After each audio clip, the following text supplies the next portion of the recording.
명장에 반열에 오른 도예가들은 물론이고 생활자기를 생산하는 공장에 이르기까지 무안의 털을 잡는 이들이 많습니다.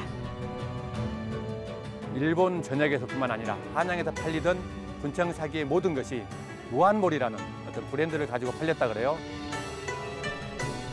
오랜 세월 분청사기의 본향으로 불렸던 무안. 이번에는 600여 년 전부터 시작된 옛 이야기를 찾아 떠납니다.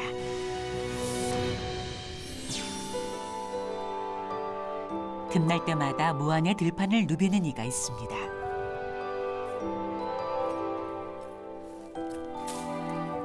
옛 도요지를 찾아다니며 파편 조각을 수습하는 분청사기 도예가 김옥수 명장인데요. 덤봉도 있고 귀알도 있고 이거는 그래서 거칠지만은 참 이 유약 색깔은 이뻐요. 색이 예쁘다지만 이미 부서지고 깨진 이 조각들을 어디에 쓰려는 걸까요? 무안군 관내에 한 23, 4기 정도의 옛날 고 도요지가 지금으로부터 600년 전에 있었는데요. 제가 이렇게 도요지를 찾았던 이유는 이제 이러한 색상이라든가 도자기 파편의 그 흙 자화된 색이라든가 옛날 것을 재현하기 위해서 21세기를 살아가는 도예 명장도 넘어설 수 없는 지혜가 옛 선조들의 과거에 숨겨져 있기에 파편 한 조각도 소중합니다. 이것은 좀 신기하네요.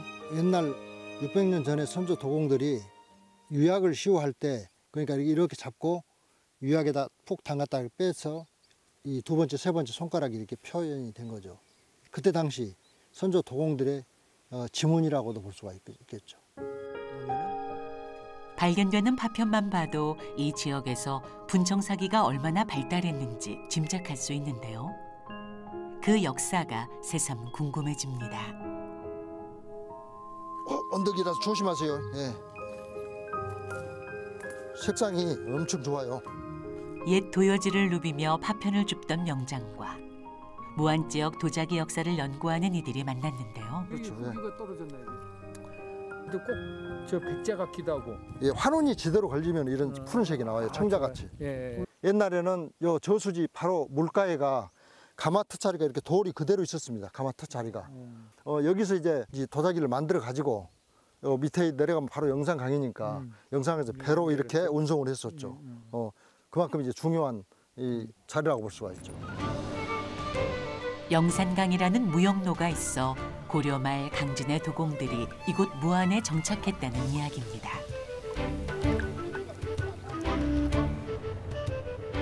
무역로 외에 다른 이유는 없었을까? 오늘의 도예가에게 그 답을 들어볼 수 있었습니다. 무안에 정착한 지 30년째인 분청사기 도예가는 흙 때문이라고 말하는데요. 작업하는 친구가 있는데 그 친구도 가끔 무안흙을 한 번씩 가지러 와요. 그쪽 흙은 색깔 자체가 틀리거든요. 약간 회색 띠는 거고 산청토를 많이 쓰는데 쓰다 보니까 맛이 틀리거든.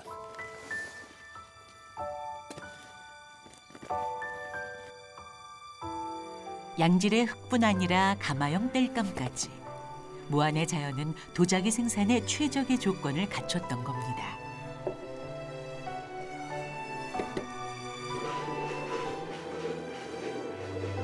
그렇게 무안에 정착했던 고려 도공들은 귀족적인 청자에서 벗어나 청자와 달리 그릇에 백토칠을 한 새로운 자기, 분청사기를 만들었는데요. 왕실에서도 공람용으로 혹은 진상용으로 이러한 분청사기들을 많이 활용을 했습니다. 단지 아마도 세종과 성종 즈음에서는 분청사기보다는 새로운 그릇인 백자가 왕실용 그릇으로 자리 잡으면서 아무래도 분청사기는 이제는 왕실용 그릇의 지위를 백자에 넘겨주게 되면서부터는 양상은 좀 달라지게 됩니다. 그런데 백자의 등장으로 한반도에서 쇠퇴했던 분청사기를 국보급으로 대접했던 이들이 있었습니다. 바로 일본인들입니다. 막사발은 지금 국보로 지정이 되어 있습니다. 임진왜란 거거든요. 그때 당시에 우리 서민들이 쓰던 막사발이 일본에 가서는 요새는 지금 이제 미시마라기도 하고 분청이라고도 얘기를 하기도 합니다. 일본에서요. 그래갖고 하케메라고 하는 명확한 기법이 있기 때문에 일본에서도 지금 굉장히 쓰고 대접을 많이 받고 있습니다. 일제강점기 때 무안 지역에 살면서 분청사기를 연구하기 위해 옛 가마터를 찾아다니며 도자기 파편의 형태를 기록해 한 권의 책으로 남긴 일본인이 있었는데요. 이 사람이 아까 얘기한 모든 걸 그렸다고 하는 게 이분의 한 덕목을. 그 책을 살펴보면 이들이 얼마나 무안분청에 빠져 있었는지 알 수 있습니다. 이 사책도 보면서 이분은 하나하나 17곳을 돌아다니면서 채집을 하고 그거를 기록하고 그것을 또 글로써 남겼다는 게 굉장히 의미 있는 거라고 생각이 듭니다. 일본에서는 가치를 높게 평가받고 있는 무안분청이지만 정작 우리 땅에서는 잊혀진 도자기가 되어버렸는데요.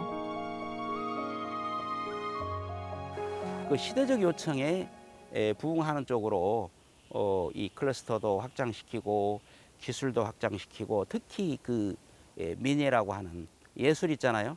그 무안에 장인들이 많이 계시지 않습니까? 이런 부분들도 훨씬 더 그 자유분방한 방식으로 뭔가를 창조해내는 그런 쪽으로 가야 우리 무안분청의 미래가 밝은 것 아닌가. 지금이야말로 무안 지역이 분청사기의 옛 명성을 되찾고 도자 문화의 중심지로 새롭게 도약해야 할 때가 아닐까 싶습니다.